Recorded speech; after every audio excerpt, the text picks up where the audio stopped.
Señores, recibimos al profesor Alexis Martínez. Alexis Martínez es académico, conferencista, es un ejecutivo universitario especializado en gestión humana y gestión pública, economista y decano de la Facultad de Ciencias Económicas y Sociales de la Universidad Autónoma de Santo Domingo, con quien vamos a tratar un tema de mucho interés y de mucha actualidad que está en estos momentos en la palestra pública. Profesor, saludos, bienvenido. Gracias. Bueno, lo de economista por la posición de decano de Ciencias Económicas y Sociales, ¿verdad? Claro, claro. Realmente nuestra formación básica en gestión pública, finanzas, administración, pero es parte de nuestro día a día, eso sí. Así mismo. Y dígame, profesor, antes de entrar en materia, ¿cómo van los aprestos? Lo veo moviéndose en todo el país. Sí, sabe que ya la universidad está retomando el dinamismo, obviamente con todos los protocolos del lugar, con todos los cuidados, post las 2 vacunas, que es un tema que obviamente es de suma importancia para que se pueda retomar la vida diaria. Acabamos de ver el caso muy reciente de Francia, ¿verdad? Donde incluso ya hasta se le está pidiendo a la gente que para ir a un lugar público tengan que ponerse sus 2 vacunas. Claro. Y tratando de que la universidad siga jugando su rol, en el caso nuestro como ejecutivo universitario, decano de esta Facultad de Ciencias Económicas y Sociales, estamos procurando que el dinamismo de la universidad se retome y ojalá así pueda ser y no volvamos a tener como país un rebrote y se puedan tener los niveles de contagio bajo control por lo menos, que es lo que quiere todo gobierno y lo que recomienda la Organización Mundial de la Salud. Así es, así es. Bueno, profesor, recientemente el gobierno logró un acuerdo tripartito para lo que es el aumento de salario mínimo de sectores no sectorizados, valga la redundancia, áreas laborales no sectorizadas. Por primera vez en muchísimo tiempo se logra como un acuerdo sin fricción, porque muchas veces se ha logrado un aumento salarial, pero solamente con dos de las patas de la mesa. A veces gobierno empresario, a veces gobierno trabajadores, pero en esta ocasión fueron los tres. El gobierno anunció con bombas y platillos que se promedia un 24% de aumento salarial. Nosotros queremos conocer cómo percibe usted esto, qué impacto pudiera tener en la economía, si es un impacto real, porque ahora han surgido una serie de cuestionamientos, porque conjuntamente con este aumento salarial se ha permitido o se ha hecho la reclasificación de las empresas y se está diciendo que una gran mayoría de los trabajadores no recibirá el aumento de salario porque empresas que eran grandes ahora serán medianas y así sucesivamente. Sí, miren, lo primero es que hay que tener bien claro, y siempre lo hemos dicho, que todo lo que se haga para mejorar la calidad de vida de la fuerza laboral dominicana, nosotros lo vamos a saludar. Nosotros sabemos que nuestro país tiene una deuda histórica en materia salarial. Nosotros en uno de los últimos informes previo a la pandemia estábamos rondando dentro de los 4 países de América Latina con los salarios bajos más limitados. Nosotros también habíamos hecho la observación de los salarios mínimos, me refiero, más bajos, y habíamos hecho la observación de que los salarios también en las últimas 3 o 4 décadas no se han movido en el país en la misma velocidad en que se ha movido el crecimiento económico de la economía y la productividad de los trabajadores.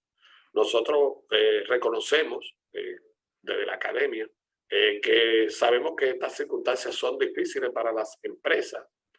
Tratar de recobrar y de brindarle a los trabajadores los salarios que de verdad se merecen, porque todo el mundo está en pandemia, como digo yo, y sabemos que muchas empresas han sido afectadas, pero también sabemos que hay otras que le ha ido bien, aunque no sean la mayoría, hay algunas que le ha ido bien, y esas empresas deben de resarcir sin menor inconveniente no solamente los salarios mínimos, sino que esas que le ha ido bien deben de estar incluso hasta pensando cómo ir moviendo los salarios en los niveles superiores a los salarios mínimos, porque una cosa es lo que diga la ley, otra cosa son las políticas de la empresa, y las empresas que tengan cierta flexibilidad, nosotros entendemos que deben de hacer un mayor aporte para que esa deuda social en materia salarial se vea recuperada en ese tipo de empresas, por lo menos.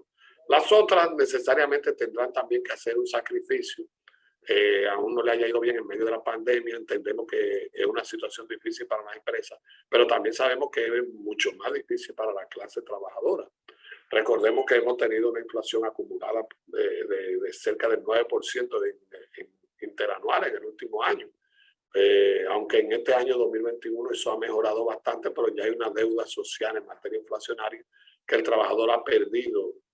Y recordemos que todos los estudios que se hacen dicen también que el trabajador, producto de la nueva tecnología, producto de muchísimos elementos, está siendo un poco más productivo, y eso hace que el trabajador pueda de alguna manera esperar algún tipo de compensación mayor de las empresas.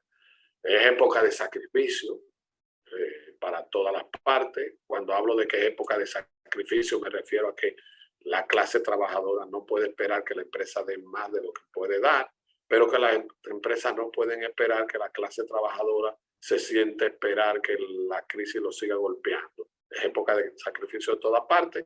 Por eso nosotros saludamos ese incremento salarial en los trabajadores, que debe de devolverle un poquito de la pérdida del poder adquisitivo a la clase trabajadora. Muy bien, usted sabe que dentro de ese aumento salarial, que por medio del 24%, se ha dado también la reclasificación de las empresas.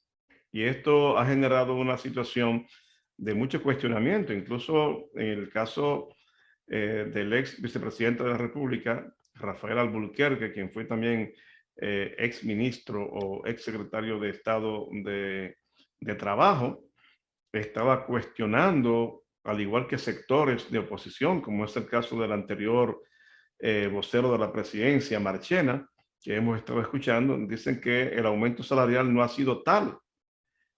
No ha sido tal porque en realidad, si se permitió la reclasificación, las empresas al bajar de categoría, muchos quedarían por debajo de la escala que se aprobó en este momento. Entonces, ¿cuál es la situación que usted observa con esta? ¿Qué genera esto en la población? Sí, sí. Realmente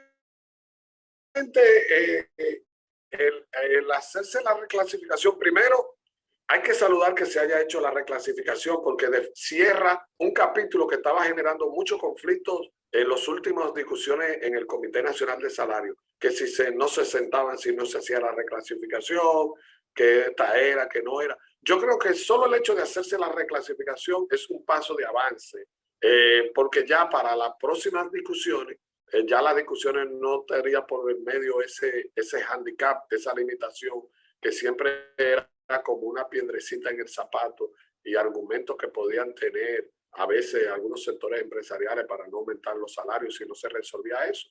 Por lo menos se ganó esa batalla, y lo bueno es que se ganó sin mucho trauma, y eso es importante. En cuanto a qué tanto pudo haber sido el aumento o no, que es el cuestionamiento que hay en sentido general, que cuando unas empresas pasaron ahora que de grandes pasan a ser medianas y así sucesivamente. Yo creo que lo importante es que no lo veamos por cantidad de empresas, sino que lo veamos por masa de la fuerza laboral. Me explico. Habría que ver ahora en el nuevo análisis y en esa nueva composición cuántos trabajadores están contenidos dentro de cada uno de las nuevas escalas salariales, escala de empresa, para saber entonces en cuántas personas va a impactar. Yo creo que lo ideal es que podamos, que se pueda hacer ese estudio que todavía no se ha hecho, o no se ha evidenciado. Creo en realidad cuáles son las que van a ser beneficiadas, y entonces no solamente cuántas, sino además en qué proporción con esta movilidad que se dio de las empresas, que yo creo que eso todavía no está muy claro. Y ahí es que vamos a tener la verdad real de qué tan beneficioso fue o no. Sabemos que el aumento salarial fue beneficioso. Lo que podemos es visualizar con cuánta claridad qué tan beneficioso fue, si fue tanto como se presentó en la discusión o si en realidad es como dicen algunos sectores que no pudo haber impactado en tanta gente. Es un momento para hacer esos análisis ahora cuando tengamos la reclasificación de las empresas y podamos ver cuántos colaboradores tienen ese tipo de empresas por sectores, y eso se puede hacer una media un poquito más fácil, tan pronto se visualiza entonces cuántas empresas grandes realmente tenemos, cuántas medianas tenemos, cuántas son pequeñas, cuántas son micro, y ahí podemos saber por la cantidad de trabajadores que tienen cada una de ellas, según obviamente la forma más fácil de detectarlo es por la nueva legislación de la seguridad social. Tan pronto se hagan esos ajustes podremos darnos cuenta. Eso lo podremos darnos cuenta pronto, tan pronto ya comiencen a hacerse los movimientos en la nueva, en el sistema de cotización a través de la seguridad social. Obviamente que eso no impacta a las empresas informales. Esa es una de las debilidades, que las empresas informales que son una gran, tienen un gran peso, incluso son mayoría los trabajadores informales, no van a verse beneficiados de esos aumentos. Esa es una de las dificultades. Y obviamente siempre hay dos elementos que hay que mencionar, que los aumentos salariales tradicionalmente a veces traen movimientos inflacionarios que los gobiernos deben de estar vigilando, chequeando paulatinamente para ver cómo no se le va de la mano, que esos aumentos salariales afecten el costo de la canasta básica, básicamente, valga la redundancia, y no se lo vaya a absorber el aumento salarial en cualquier cuantía que definitivamente haya sido. Eso es importante.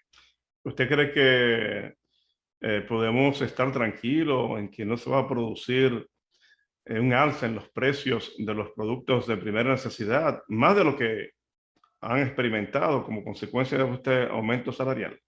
Mira, es difícil pensar y soñar con que nunca, cuando haya un aumento salarial, muchas empresas como un mecanismo de autoprotección tratan de mover trasladar algunos de sus costos operativos al consumidor. Pero nosotros lo que estamos apostando es a que el mundo, producto del COVID-19, haya aprendido que el ser humano está vulnerable y que las empresas es una esperanza que tenemos, que las empresas sean cuidadosas y que traten por todos los medios de ver cómo nos afectan de manera importante. Siempre va a pasar eso, siempre que hay aumento salarial hay una proporción que se le carga a los trabajadores mediante el consumo, para la empresa recuperar parte de esos salarios. Pero nosotros lo que esperamos es que seamos cuidadosos, porque no solamente porque se perdería el impacto del aumento salarial, sino porque recuerda, Edwin, que también hay empresas que son informales y esos trabajadores no van a ver el aumento salarial. Y entonces eso también puede ser muy fuertemente afectado y eso no le conviene a nadie. Que los trabajadores deterioren más su calidad de vida. Y lo que hay es que estamos esperanzados, por así decirlo, en que todos seamos muy cuidadosos y cada uno de nosotros juguemos los roles que tenemos que jugar para mantener gobernabilidad, para mantener una clase trabajadora motivada, para mantener una clase trabajadora sana, productiva y que pueda satisfacer por lo menos sus necesidades básicas. Eso es más bien un llamado a pensar en que cómo va a ser o no, sino hacer esa exhortación en lo que queremos. Bien, por otro lado, preguntarle, profesor, cómo valora el desempeño económico que hasta este momento ha estado llevando el gobierno. ¿Percibe usted que la economía tiene alguna mejoría comparado con aquellos momentos que estuvimos hablando de a principios de año? Nosotros vemos allá casi llegando un año, ¿verdad?, del gobierno. Yo siempre dije que mientras el gobierno logra gobernabilidad y las cosas no se le van de la mano y hay tranquilidad y paz social en medio de una pandemia, ya eso es un paso de avance para cualquier gobierno. Es decir, cualquier gobierno mantener la gobernabilidad y la tranquilidad que hasta ahora se mantiene. Creo que es un logro intangible que lo logró el pasado gobierno y hasta ahora este lo ha mantenido. Por lo tanto, desde ese punto de vista, que se puede decir que la política económica le ha dado éxito. Ahora hay una parte que es que gran parte de esa gobernabilidad ha sido en base a construir un aumento de la deuda que ha hecho que nuestro país esté dentro de los países cuyo monto de la deuda ha crecido en términos proporcional por encima de la media de América Latina en medio de la pandemia. Y entonces yo creo que eso es preocupante para el gobierno y que el gobierno debe ponerle ojo a que, si bien es cierto que ha logrado esa gobernabilidad en base a la deuda, es cierto también que debe de saber el gobierno que tiene que ir poniéndole mucha atención a que eso no siga creciendo de manera significativa, porque todo lo que se haya logrado se puede perder. Entonces, un gran desafío del gobierno, construir, ese es su gran desafío, un presupuesto cada vez menos deficitario y construir, obviamente, una ruta crítica de cómo ir frenando la escala de deuda, la escala que nos ha hecho llevar a que cerca de un 16% de la deuda dominicana se haya incrementado en la pandemia. Y obviamente eso después puede ser muy fuerte para los próximos meses, para el gobierno poder cumplir con su compromiso fijo, porque esa deuda inmediatamente impacta tanto en la amortización del capital como de los intereses, en la capacidad de obras del gobierno y de atender las necesidades rutinarias. Y el gobierno entonces tiene que tener mucho ojo en eso.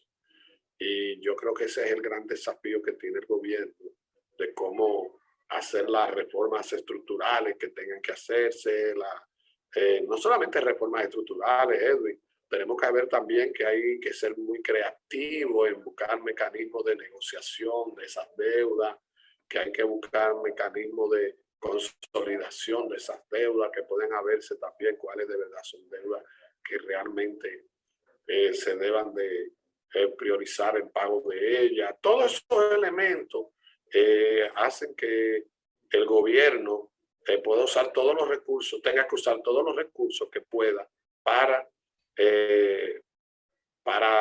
ir frenando en la mayor posibilidad posible esa deuda pública, que yo creo que ese es el gran handicap en este primer año del gobierno, pero obviamente no podemos desconocer que eso se ha hecho dentro de un contexto de pandemia y de crecimiento negativo que tuvo el país. Hay una parte positiva que también es bueno resaltarla, que es el crecimiento económico que hemos tenido en el primer trimestre del año, según el informe del Banco Central.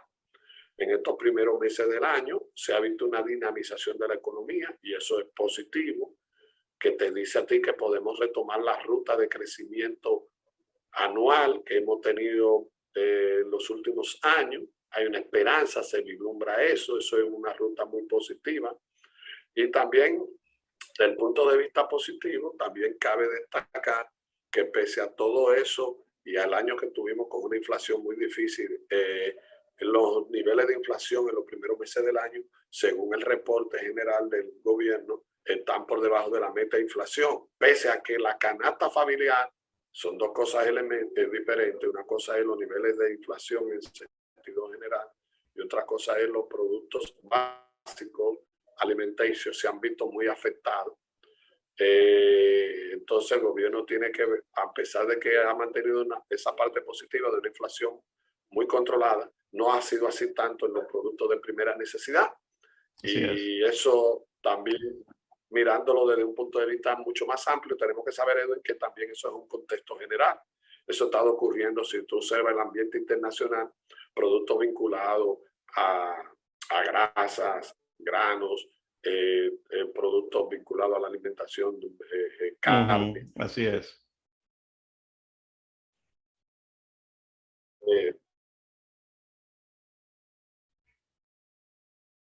están en situaciones básicamente algunas dificultades y por producto de algunas economías que se han calentado y han comenzado a demandar por encima y eso presiona al alza de los precios. Hay muchos elementos que están presionando a que productos de la canasta básica suban de precio. Son muchos por elementos exógenos, hay que decirlo, por lo menos así lo vemos nosotros.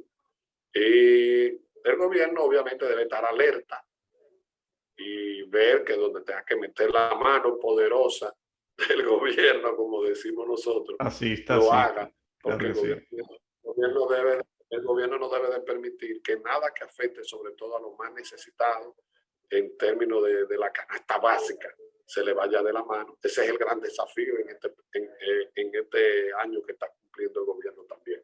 Es correcto, parece que el pronóstico puede ser favorable económicamente hablando, especialmente para final de año. Sí, hay pronóstico favorable de que la economía siga creciendo. Ese crecimiento el gobierno lo tiene que sustentar y ese es el gran desafío, en que no crezca con niveles de endeudamiento. Va a seguir creciendo, el gobierno tiene déficit todavía para lo que queda del año, tendrá que acudir a deuda, pero hay que tratar de que sean la menor posible y de que, volvemos y repetimos, de que los productos básicos de primera necesidad, el gobierno mantenga un seguimiento por minuto a minuto y trate de que no se le vaya de la mano. Así es. Bueno, agradecer al profesor Alexis Martínez, decano de la Facultad de Ciencias Económicas y Sociales de la Universidad Autónoma de Santo Domingo, por este tiempo tan instructivo. Gracias, profesor.